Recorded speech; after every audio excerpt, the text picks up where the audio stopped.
Subscribe to our YouTube channel and press the bell icon to get the latest updates. They're going to be investing billions of dollars in our country, so that was the purpose of the trip also. We're all set for $3 billion worth of helicopters, the Apaches, and various other types, in addition to other equipment. They're buying that. And they're buying a lot. They're going to be buying a lot, and they're also going to be buying a lot of our energy, all forms of our energy, because they need energy, and we have more than anybody. We're number one in the world now in energy. So that's going to be very exciting. But I thought it was a great 2 days. It was a fantastic 2 days. I'm going to be not at all controversial because I don't want to blow the 2 days plus 2 days of travel on one answer. One little answer, like John will ask me. I'll be very, very conservative in my answers, if you don't mind. But we did. We had a great time. We had great meetings. And we're going for a state dinner, and then after that we get back onto the plane and we go back home. It's going to be about 19 hours. But we look forward to it. Get in tomorrow. But this is a tremendous country. It's 1.4 billion, probably at least the most people. And it's a tremendous market, and they really like us. And I think they like us more now than they've ever liked us, frankly. We have a really great relationship between the Prime Minister and myself. So we're going to be doing a lot of things. I think it was really, really worth it. You may ask about the coronavirus, which is very well under control in our country. We have very few people with it, and the people that have it are, in all cases, I have not heard anything other. Maybe there's something new, because for 2 days I haven't been seeing too much of that news, of very much news, because it's been very all-encompassing. We've accomplished a lot here. We had a lot of meetings, as you know. But the people are getting better. They're all getting better. We brought in some Americans from a ship because it was really the right thing to do, and they're in quarantine. And we think they'll be in very good shape very, very soon. We discussed a lot of different elements. We actually discussed the coronavirus, and at this moment, India doesn't have much of a problem, they feel. It wasn't expressed that they did, which is great. And I think that whole situation will start working out. A lot of talent, a lot of brain power is being put behind it. $2.5 billion we're putting in. I see that Chuck Schumer criticized that he thought it should be more. And if I gave more, he'd say it should be less. It's automatic, with these characters. They're just not good for our country. If I gave more, he'd say it should be less. But that's what they do. In the meantime, that's all they can do. They're not getting anything done. We have so many things we could get done. We could so easily do prescription drug. Last year was the first year in 51 years where prescription drug prices went down. But we could drive them down really well if we had the Democrat votes. We need some additional votes. We would really drive them down, as you know. So with that, I think what we'll do is take some questions, and we'll go to a nice state dinner, and then we go home. Yeah, John, go ahead. Mr. President, you just addressed coronavirus, so I will put that aside for the moment. You tweeted about Justice Sotomayor yesterday, saying that she and Justice Ginsburg should recuse themselves from future cases dealing with the administration.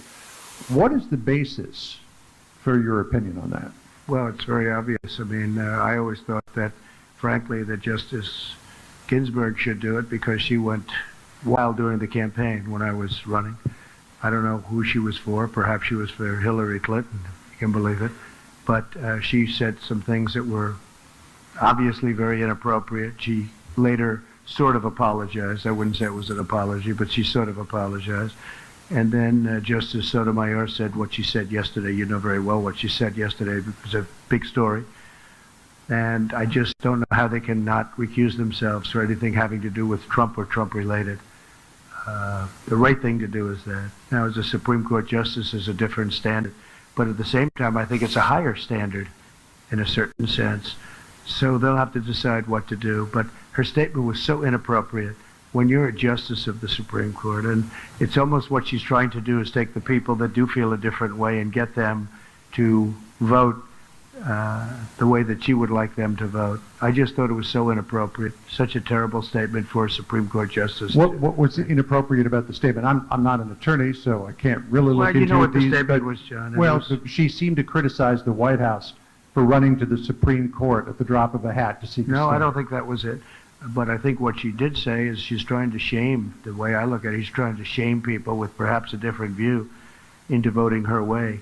And that's so inappropriate. So let's see what happens. We have things, whether or not they recuse themselves, both. I mean, look, Justice Ginsburg, during my campaign, you know, I protested at the time. She apologized in a very minor form. And what Justice Sotomayor said yesterday was really highly inappropriate. And everybody agrees to that. Virtually everybody. I've seen papers on it. People cannot believe that she said it. Yeah, please, go ahead. Thank you, Mr. President. The intelligence community believes that Russia is trying to meddle in the 2020 election. Do you agree with their assessment? And what is your message to Vladimir Putin about potentially interfering regardless of the candidate they support? Well, you know, what I'm reading, and again, I'm over here for the last number of days, but they went to see Bernie, and they told Bernie about something having to do with they want Bernie to win. They did not tell me. Intelligence never told me, and we have a couple of people here that would know very well. They never told me anything about that, and it was sort of a strange thing that they went to Bernie. And now I find out, if I believe what I read in some of your documents and some of your papers, that it was highly exaggerated. And frankly, I think it's disgraceful. And I think it was leaks from the Intelligence Committee, House version, and I think that they leaked it. I think probably Schiff leaked it, but people within that, Schiff leaked it, in my opinion. And he shouldn't be leaking things like that. That's a terrible thing to do. But basically, they would like to see Bernie is probably winning, and looks like he's winning, and he's got a head of steam, and they maybe don't want him for obvious reasons. So they don't want him, so they put out a thing that Russia's backing him. This is what they do. I've gone through it for a long time. I get it. I get the game better than anybody. And that's the way it is. Terrible thing to say. And they didn't say it about me. I will say this. Somebody leaked it in intelligence, but nobody ever told me that. We have Ambassador O'Brien in the audience someplace, and he can tell you that this was never discussed with us. So I think it's terrible. They ought to stop the leaking from Intelligence Committee. And if they don't stop it, I can't imagine that people are not going to go after them and find out what's happening. Yeah, please. But do you believe... Go ahead, ma'am. Mr. President, this is Madhu Bhatia Jha from Indian TV News, ABC Yes. News. And you're trying to get a peace deal with the Taliban, and India has a growing investment in Afghanistan. So the way the deal is being worked out, what would be India's role and Pakistan's role in the region? Well, I think India would like to see it happen. I spoke with Prime Minister Modi today, and I think they would very much like to see it happen. And we're pretty close. We'll see what's going on. We've got 2 days now under our belt without violence, or I guess a minimum of violence. And we'll see what happens. But people want to see it. It's very interesting, that one. Is everybody's happy about it. Even people that are normally against me, like 99.9% of the time. Because we've been there for 19 years, and everybody would like to see it happen. I was actually surprised. I thought the Schumers of the world would say whatever the opposite is, because that's all they can do, cry and chuck. But people are they're really happy to see that we're trying very hard. We'd bring it down to 8,600, and from there we'll make a decision as to what the final outcome would be. But there's been tremendous praise for the fact that we're doing something. Other administrations have tried to do something. In particular, the previous administration, for a long time, they were never able to get anything done. And we're really serving not as a military force as we are a police force. And we're not a police force. They have to police their own country. We're not a police force. It's like law enforcement. And that's the way it is. So we'd like to, after 19 years, we'd like to bring our young people back home, bring them, that's where they want to be. And we'll always have intelligence there. We'll have other things there, but we'd like to bring them, for the most part, we'd like to bring them back home. We want to watch the area. The area is a hotbed of problems. And when we bring them home, we'll let them know that if something happens, we will hit them so hard. And we could win that easily if I wanted to kill. We'll let them know that if something happens, we will hit them so hard. And we could win that easily if I wanted to kill millions of people. I don't want to kill millions of people, innocent people. We could win that very easily. We don't have to act as a police force. We could act as a military force to win, not a military force to just take care of things in that very, very difficult part of the world. It's a very difficult part, very dangerous part of the world. So let's see what happens. So far, so good. So far, but I'm very impressed with the kind of kudos we're getting. Yes, please. Mr. President, namaste.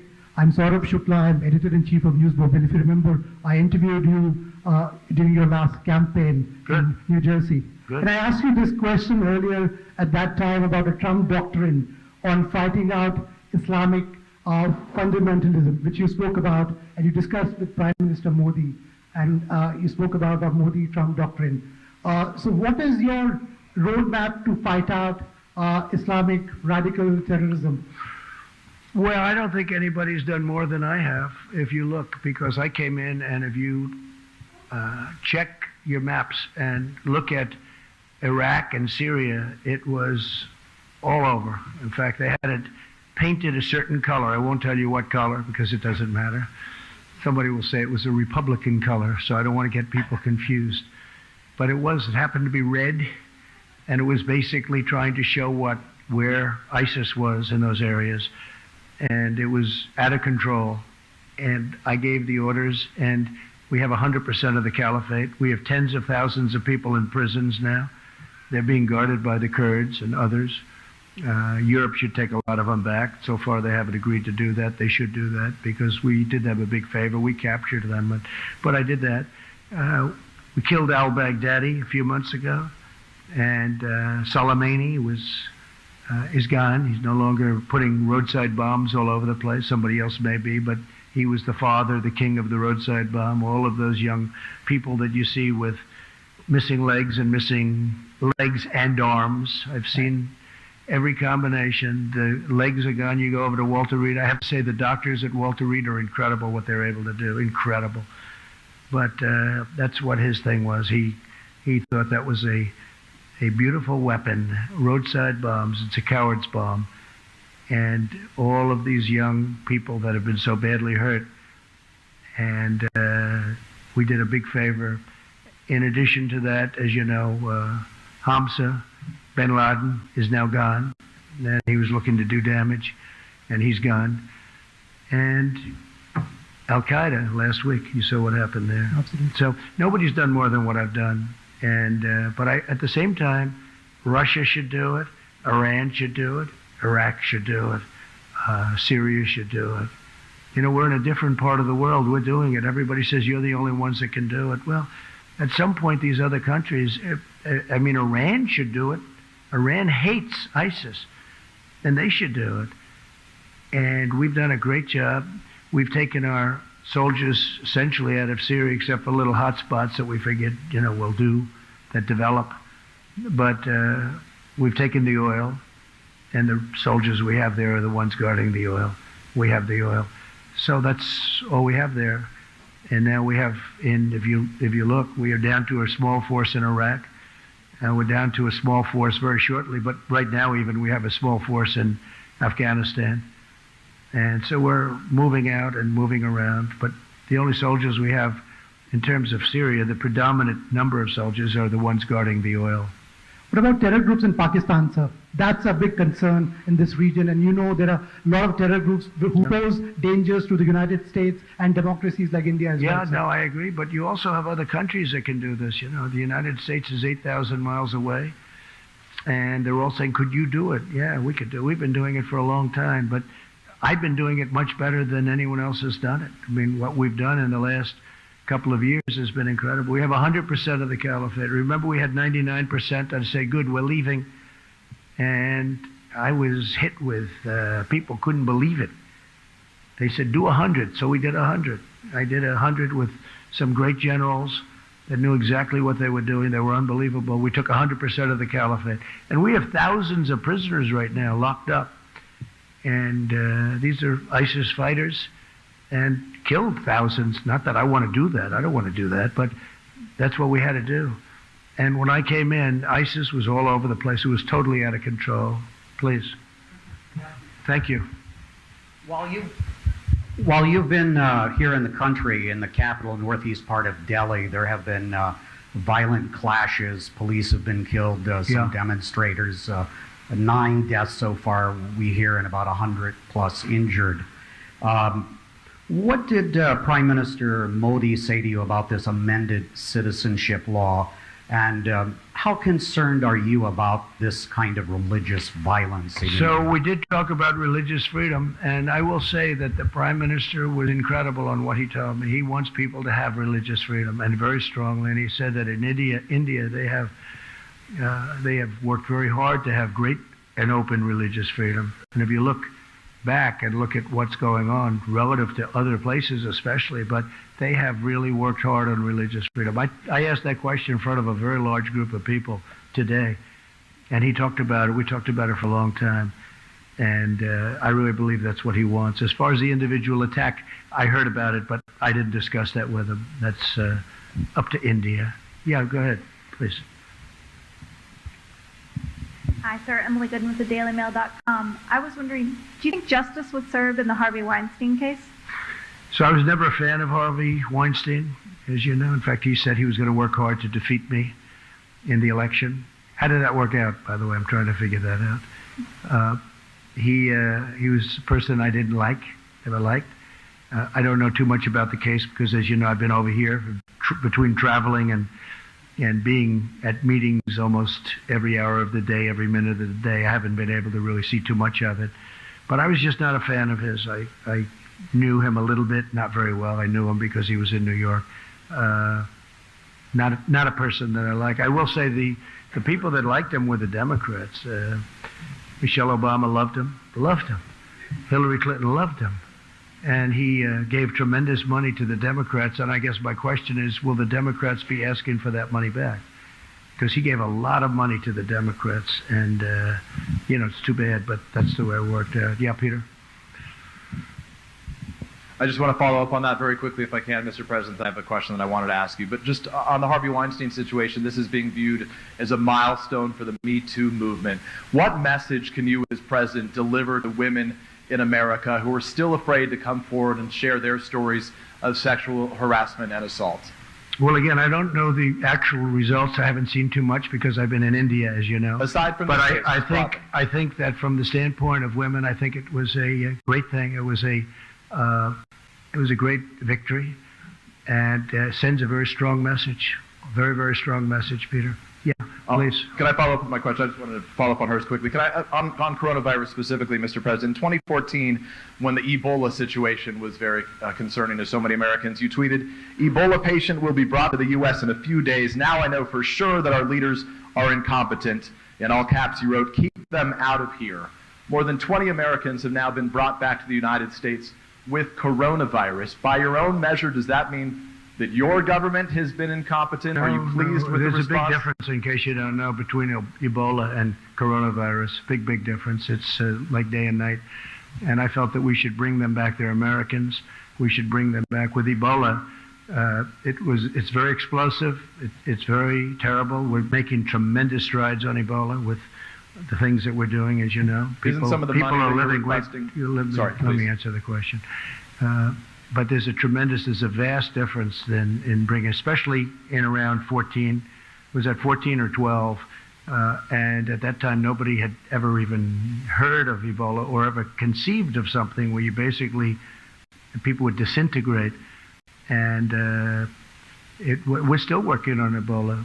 We're doing the vaccine. Survived, though, right? Sorry. Yeah, we're doing a vaccine. We're doing a lot of things having to do with Ebola. We're not forgetting about Ebola. That's a horrible thing, but we have that now very much under control, other than certain parts of the Congo where they're having war and we can't get in. So we're still working on that. But as far as what we're doing with the new virus, I think that we're doing a great job. I felt that, and the decision was made in Japan, let these Americans come back and we'll see where they are, but they were immediately put into quarantine. There's no problem with it whatsoever. They're all in quarantine. And as you know, I approved $2.5 billion for just that purpose, and also for working and getting a vaccine. For clarity, those with Ebola, when they were brought here, were quarantined, and all the Americans also survived, I know, right? but the level of death with Ebola, at the time it was a virtual 100%. But none of the Americans who came here. There's a very good chance you're not going to die. It's just it's very much the opposite. You're talking about 1 or 2%, whereas in the other case it was a virtual 100%. Now they have it. They have studied it. They know very much. In fact, we're very close to a vaccine. Yeah, please, go ahead. Go ahead, Peter. Oh, all right. Hi, I'm Swati Chandrasekhar from TV5 Network. Good. Thank you. So, how do you define, differentiate, and deal with the love of yours for Indians in India and Indians' love for H-1B visa in America? So how do you differentiate this? Yeah, we're talking about the H-1Bs, and we are, look, the relationship we have, this is not from me, this is from almost everybody that saw it. They say in the history of India, which has a long history and a brilliant history in so many different ways, there's never been a reception given to somebody like was given, and I would like to say for the United States of America, but nobody else that came here got the kind of reception we got. It was 125,000, I think, seats they had yesterday. They were full. You had thousands and thousands of people outside. Prime Minister Modi was telling me thousands of people outside. That's not uncommon for me, to be honest with you, but when I look at 125,000 seats, and that was an incredible scene yesterday. In addition, all of those people lined up from the airport to the event. It was an incredible thing. Nobody's ever seen anything like it. The ambassador just told me that he's been in India for a long time. He's never seen, in fact, both ambassadors, our ambassador and the ambassador from India, said in 40 years he's never seen anything like it, what took place yesterday and, earlier than that. But yesterday, they've never seen anything like it. So it was a great compliment. It was a great compliment to our country. I'm the leader of the country, but it was a great compliment to our country. But Prime Minister Modi said today they've never, ever had any event like that. In fact, they said usually when somebody comes in, they have to look for people to fill up the areas. They said there was something very special. Look, it's a massive country in terms of its population, and people just wanted to pay their respect to the United States, and so I appreciate it. I was a recipient in a sense, but I was just really representing the country. Yeah, Peter, go ahead. Thank you. Sorry, thank you, Mr. President. Appreciate it. Go ahead. Mr. President, your newly installed personnel director has begun talking with agencies about finding people in the government that are not loyal to you and perhaps moving them on. How large a list do you imagine this will be? Is this a big problem in your mind? Can you describe for us the scale of the problem as you see it? Yeah, I don't think it's a big problem. I don't think it's very many people. I think we had a whistleblower who was a fake, because if you look at the whistleblower as an example, if you look at his report and then you compare that to the transcripts, it bore no relationship. So that was a very sad situation, and a lot of time wasted.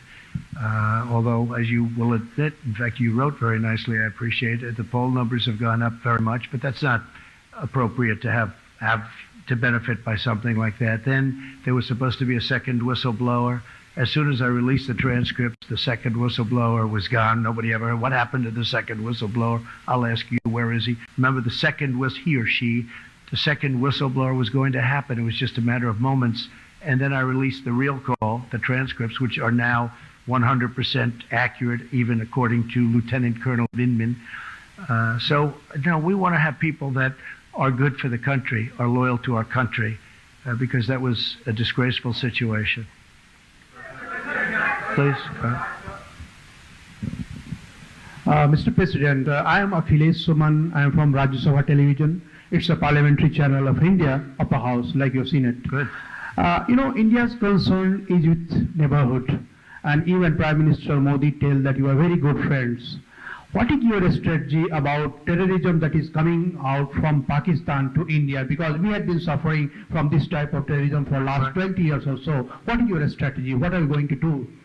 We talked a lot about Pakistan. I have a very good relationship with Prime Minister Khan, very good. We talked about it today at length, actually, and Prime Minister Modi. And it's no question it's a problem, but it's a problem they're working on it. India is, it's a brave nation too. There's no pullback from India.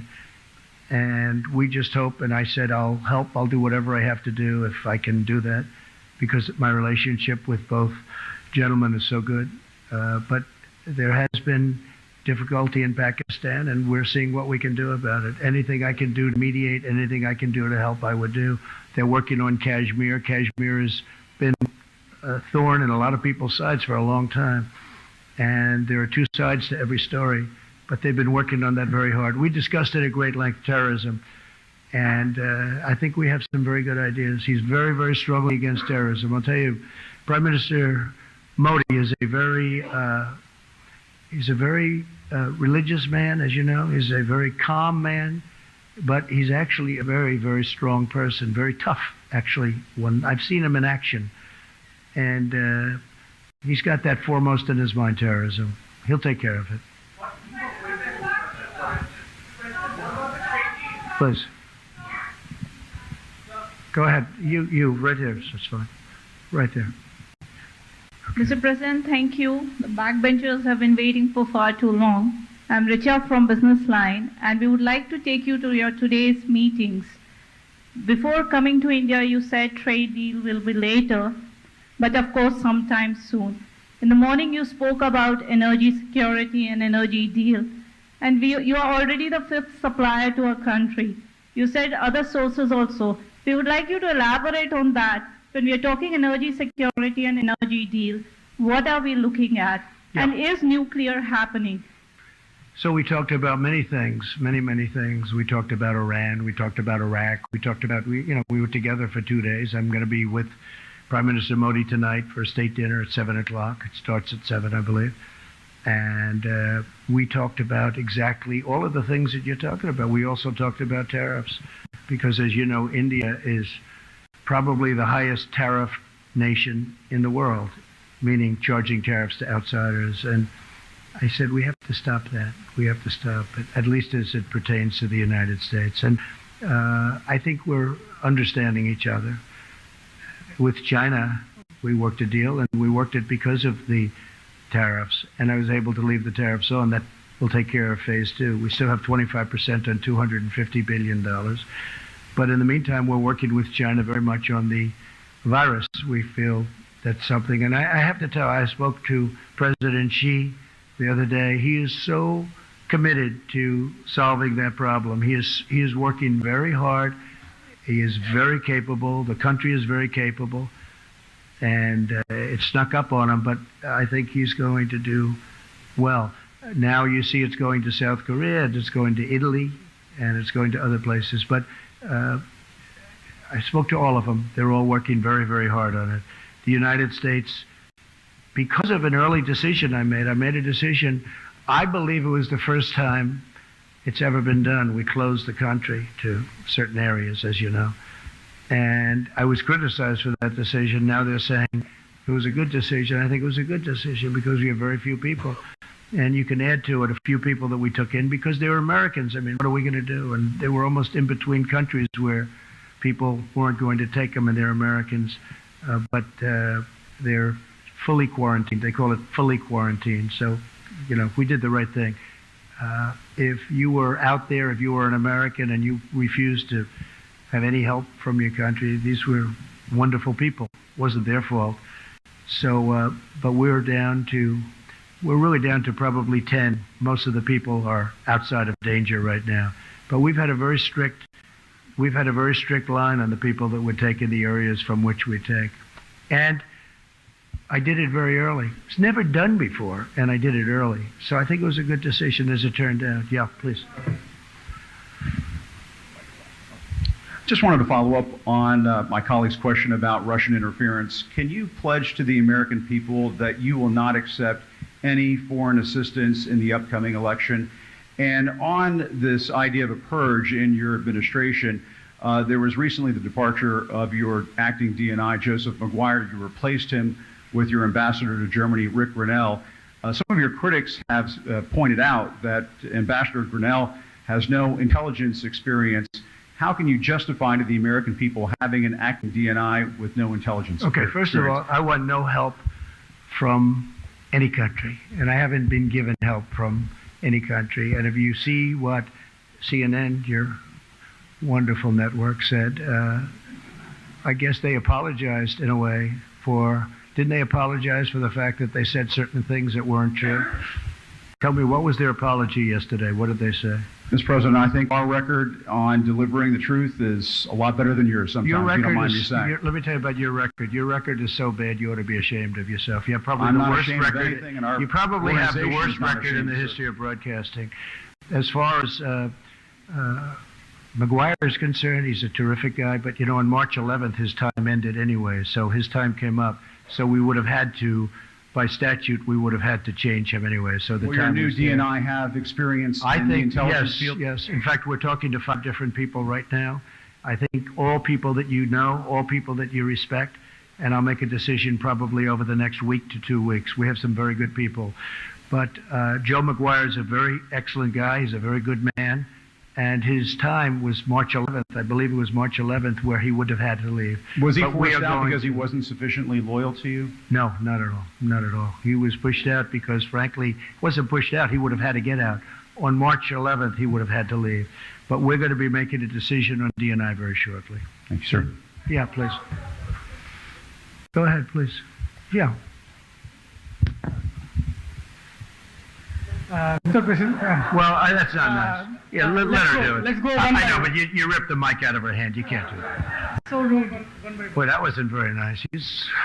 President Trump, I hope you're having a good visit here in India. I'm Ruchi Bhatia from ET Now.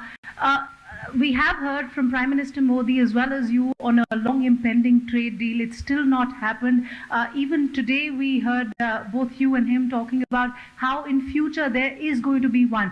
Have you been able to figure out the kind of differences that were there Yeah, earlier, we know the especially on data localization? That has been one of the sticky points. Sure. We know the problems. I know the problems. Previous administrations had no clue. They didn't know the problems. I know the problems. We're being charged large amounts of tariffs, and can't do that. Can't do that. And so they understand that that's where I am. And if they want to deal with us, and they will, they're going to, just like China. Everybody said you'll never make a deal with China. I made a deal with China. It's a great deal. They're going to buy $250 billion worth of product, and that's only a piece of the deal. It's a large piece. It's probably 40 to 50%, but it's an incredible deal. In addition to that, we're taking in billions and billions of dollars worth of tariffs that we can now use for phase 2, because they want to get rid of the 25%.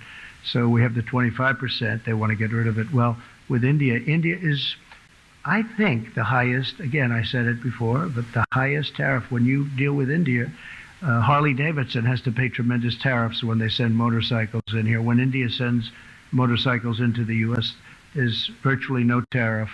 For the most part, there is absolutely no tariff. So I just said that's unfair, and we're working it out. We're working it out. Go ahead. Good evening, President.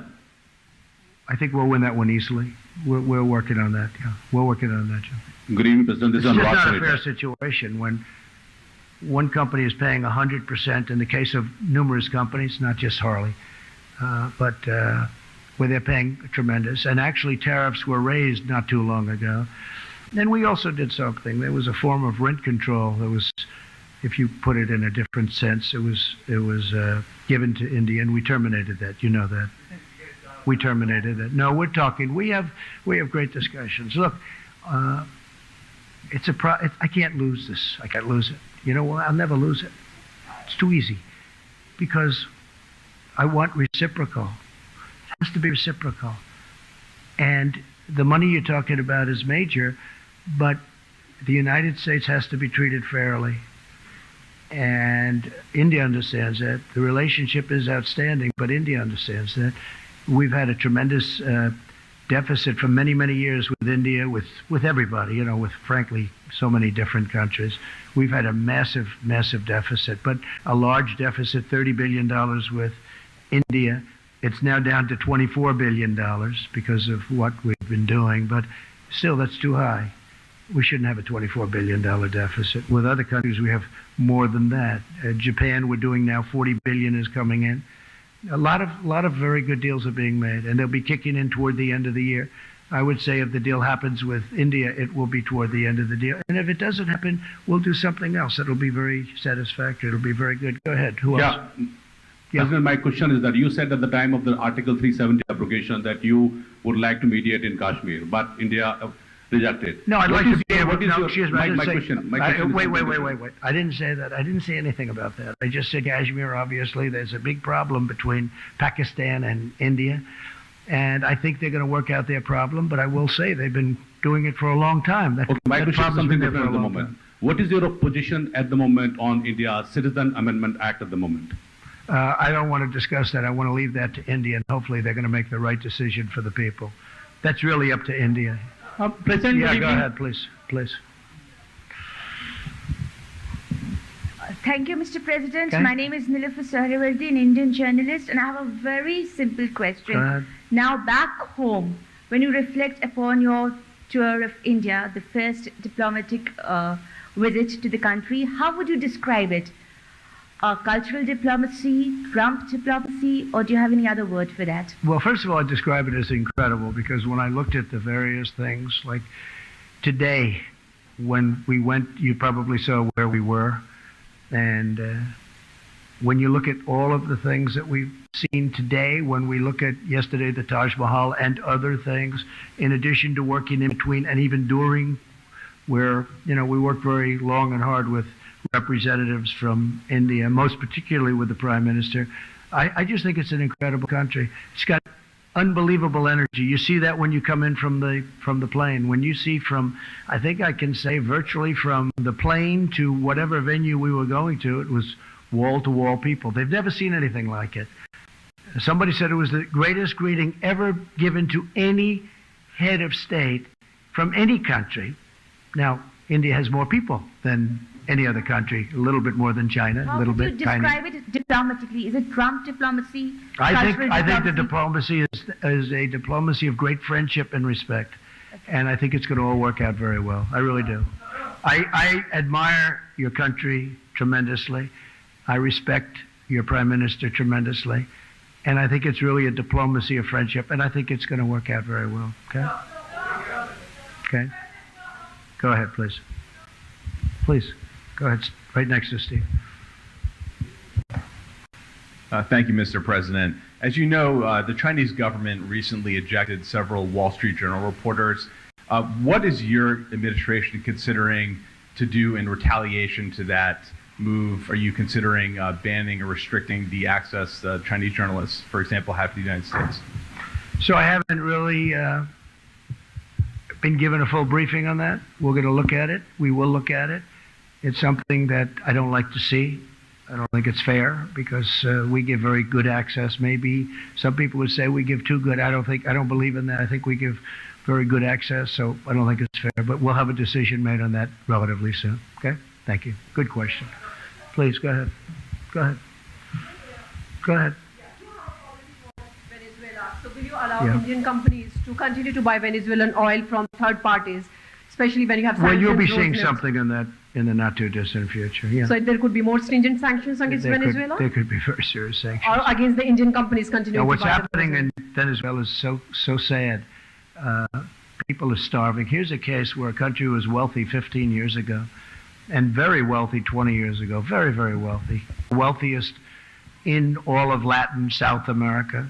The wealthiest, and by far, not even a contest. And when you look today, they don't have water, they don't have basic food, they have no medicine. It's incredible what's happened in Venezuela. No, we're watching Venezuela very closely. We don't like it. We don't like it. Not at all.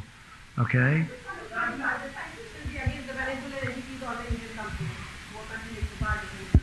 You're going to see in a little while. You're asking a question right in the middle of us doing something. Go ahead, please.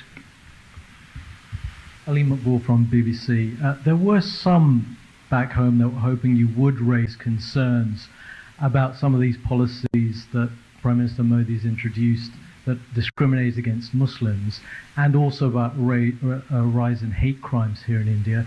But as someone well, we did discuss that, and we discussed that, and specifically Muslims, and we also discussed Christians.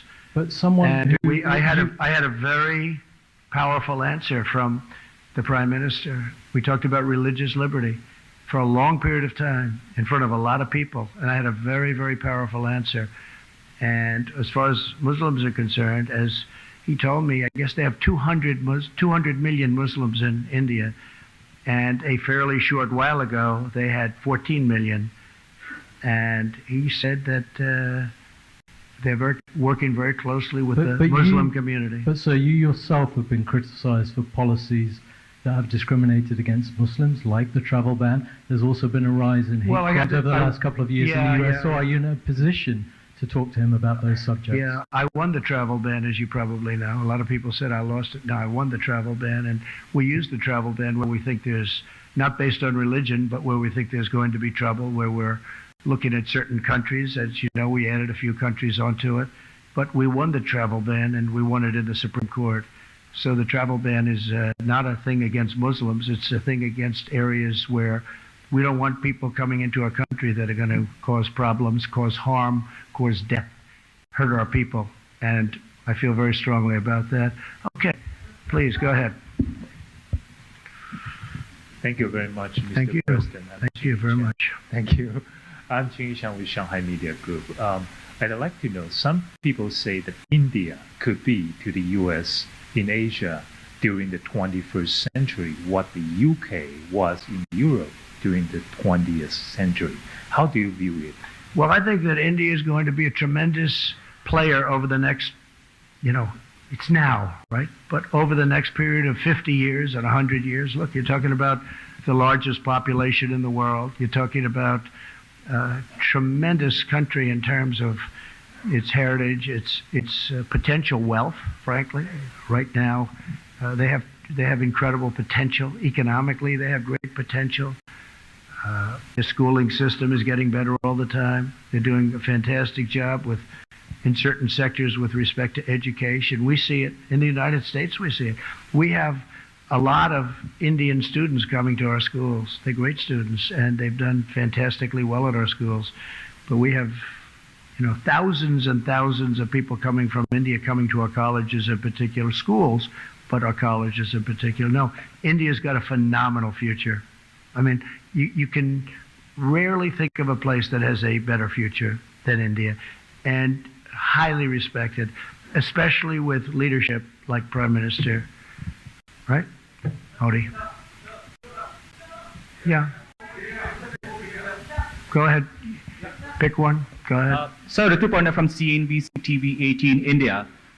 American companies have been investing in India for a long, long time. Are you satisfied with the Indian investment regime, especially on issues like multi-brand retail and e-commerce, on which companies from US have a lot of interest in? So I'm very satisfied because they're investing tremendous amounts of money. I met Mr. Patel a little while ago. He's the largest steel person in the world by far. I don't think there's even a contest. And he's going to be building $1 billion plant in Alabama. We had the press, I left him in there, always a risky thing to do. But if you see let's say we asked, answered 15 questions, they were talking about how much better it is to work in the United States now in terms of their investment. They have done a fantastic job. These are some of the biggest entrepreneurs in the world. I'm not even sure if the media really understood who they were. I knew many of them, certainly heard of all of them. The job they've done is incredible. But Mr. Patel, who's the biggest steel company, certainly the biggest steel individual, but I think he's the biggest steel company by a lot. He's investing billions of dollars in the United States, and he's only doing it because of what I've done to bring back the steel industry. The steel industry is dead, absolutely dead in the United States, and now it's a vibrant industry. It's incredible, and we need it. Again, we need it for defense. It's not just like certain industries that you don't need. We need it for defense. But he was glowing, and one of the reasons he's spending $1 billion in Alabama and more money in other places in the United States is because we brought it back. So we're very proud of that.